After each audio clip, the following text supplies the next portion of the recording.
Drum corps, like any major competitive art form, activity, or sport, has had its fair share of conspiracy theories. Phantom Regiment won the 2008 DCI World Championship. That's 100% fact. But did you know that the reason the Blue Devils never dipped below second until 2024 was because of a secret meeting that followed that 2008 championship? I've got my tinfoil shako. Let's talk about 5 juicy DCI conspiracy theories.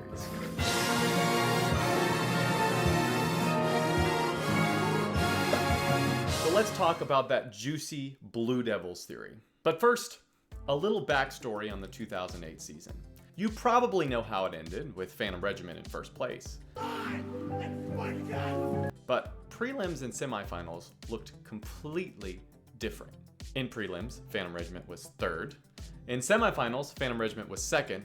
And on finals night, Phantom Regiment was first. This kind of movement is unheard of today in the activity. So what happened? The Blue Devils were pretty much leading almost the entire season. And heck, Phantom Regiment was in fourth at the San Antonio Regional. So again, what happened? Rumor has it that after the results of the 2008 DCI World Championships, the Blue Devils staff requested a meeting with DCI higher-ups in the room where it happens, similar to how George Hopkins did in 2007 for the Cadets. More on that later. The Blue Devils staff felt slighted and angry and outraged at how the drum corps was treated. They threatened to leave DCI altogether and start their own circuit. I mean, think about it. They'd had months of being told they were the best in the country pretty much, only to have that taken away on the last night. This theory continues by saying that DCI really didn't like the idea of their most decorated drum corps leaving their circuit unhappy, and maybe a lot of other drum corps following suit. So this is where it gets spicy. Drum corps offered the Blue Devils a deal. A deal that would see them always be in contention for the top spot, either first or second, for the next 15 years. The only caveat is the Blue Devils had to stay competing in Drum Corps International as a circuit. Everyone in the room agreed. While this is a pretty juicy story, there's no actual evidence that any of this actually happened. Just a lot of coincidence if you look at some scores. The next rumor we're going to talk about is judges slotting corps. Judges are considered slotting a drum corps when they give them a particular set of scores within a threshold that keep them out of a particular rank or group of rankings. For example, within a season, a drum corps that might be 0.3 apart from another drum corps in total score seems pretty competitive. They might be able to pass them later on in the season or the following night if certain things happen. However, drum corps that are 2-3 points apart, well, that's a bigger gap and makes it much less believable that those drum corps, especially late season, are even competing in the same ballpark. Well, you seem like a 7th place drum corps, so we'll keep you in that 6th to 8th range. The other problem is, people see judges as looking up the previous night's recaps, checking that score, and then on the night they judge, bumping up that score a little bit when they write down a number. Easy peasy job, don't rock the boat, keep things trending, not really changing too much. That makes it really, really hard for some drum corps, as people believe, to break out of these slots.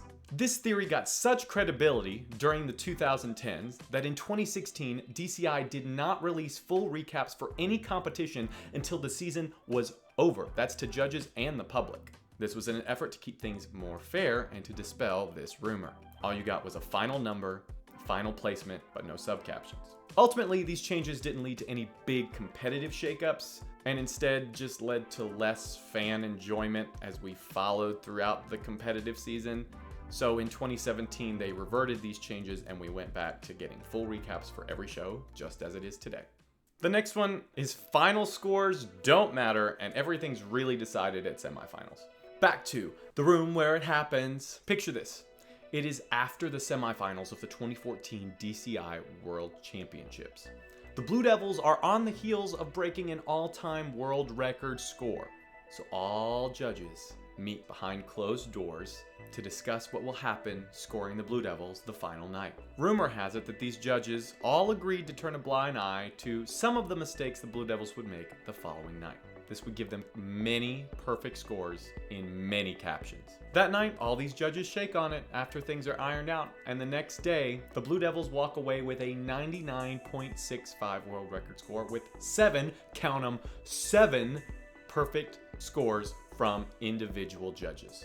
Yet, that very night, as you'll see from these clips, the Blue Devils had this happen in the visual caption and also the color guard caption. Ironically enough, these judges didn't really get perfect scores in my book, you know what I mean? As much as I love a good theory, I firmly believe that all of this happened because judges are human. They only have 2 sets of eyes, and there's no way that they can see everything that happens on a football field. I mean, they have to blink sometime. This theory continues as you look at other scores where you see a big jump in number from semifinals to finals. The idea of some narrative that the judge wants to tell before the season is over and no one else can course correct. History is written on that final night after all. But again, this is just a theory.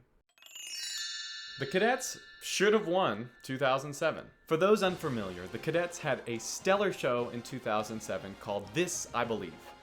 It used a lot of narration, and it really celebrated drum corps as a whole, the cadets as a whole, and just the whole process of putting a drum corps show together and working with a ton of really talented and driven people towards a singular goal. It ended in 2nd place for the Cadets that season. However, the story that I hear is that the Cadets should have won 2007 because of something known as Hashgate.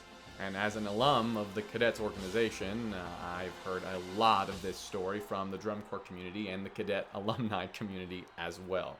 So, let me set the stage. It was 2007. The World Championships were still traveling around the country at this point, and this year it just happened to be in California at the Rose Bowl. You know, California, the home of the Blue Devils. The Cadets were leading going into championship weekend, and that's a big thing in California for the Cadets and East Coast Corps. However, when they got to prelims, George Hopkins, the corps director at the time, took the drum corps out onto the field and noticed that on this grass field there was 0 evidence of hashes.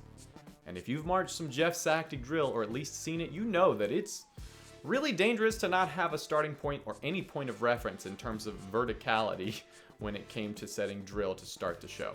Seeing this as a safety hazard, George Hopkins immediately went to the field timing and penalty judge, Tony DiCarlo, as many of you know, and mentioned that the hashes were nowhere to be seen. The Cadets were on next to last that night, only to be followed by the Blue Devils. And this is all according to a retelling by Hopkins, which happened in a live stream that he did, I believe, 2017 on his Facebook page. And I've also heard this story many times throughout the years that I marched in the drum corps as well. DiCarlo decides to pick up the phone and call Dan Atchison, Executive Director, CEO of Drum Corps International. He calls 4 or 5 times. He doesn't pick up. Apparently, the story goes that he was in the production van. And so Tony just makes the decision to have the cadets get off the field, to leave the field so they can reline the hashes for safety purposes and to appease George, who can be a little bit of a hothead at times. The announcer sees what's happening or gets wind of this. We're not really sure what happened in this case, but the announcer basically says that the field isn't up to the cadets' standards, so they're leaving the field. The crowd booed them off the field. Well, jump forward, they've relined the hashes. The cadets come back onto the field. They do their show. The crowd's booing the whole time during all the voiceover stuff. It is just sad. It seems like they forgot that there are kids out there. At this point, George is just happy that they made it off the field. But scores finally come out. They were holding the last 2 scores.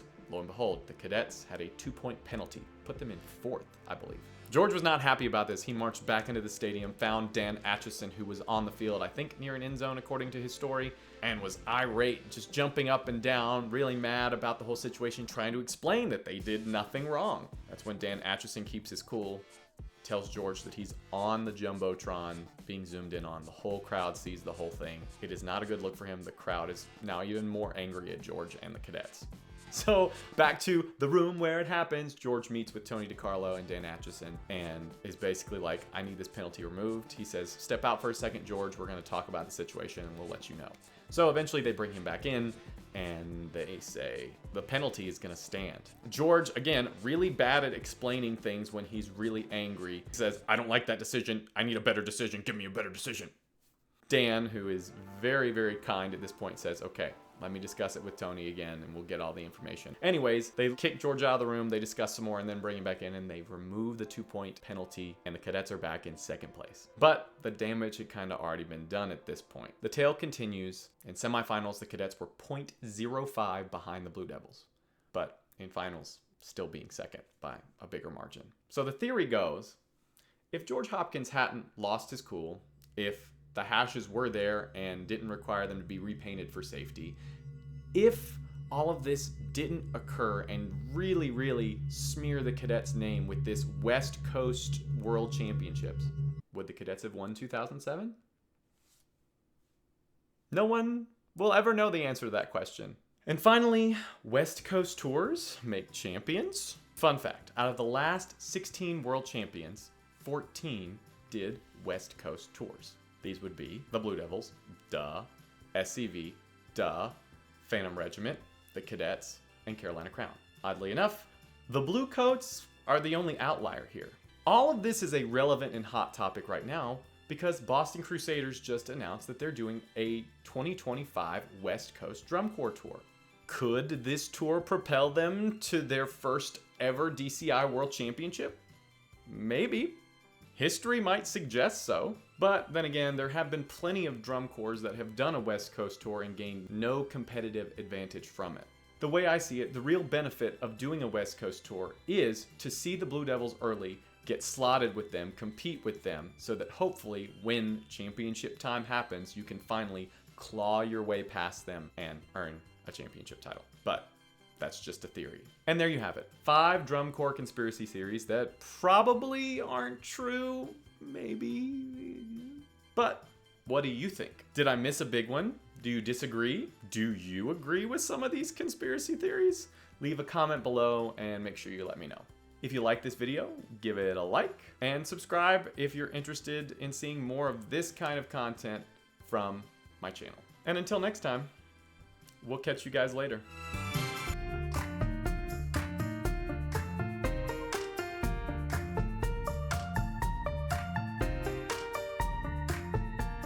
Roses are red, we are devils in blue. Watch your back, Rocky Point. Know your secrets, too.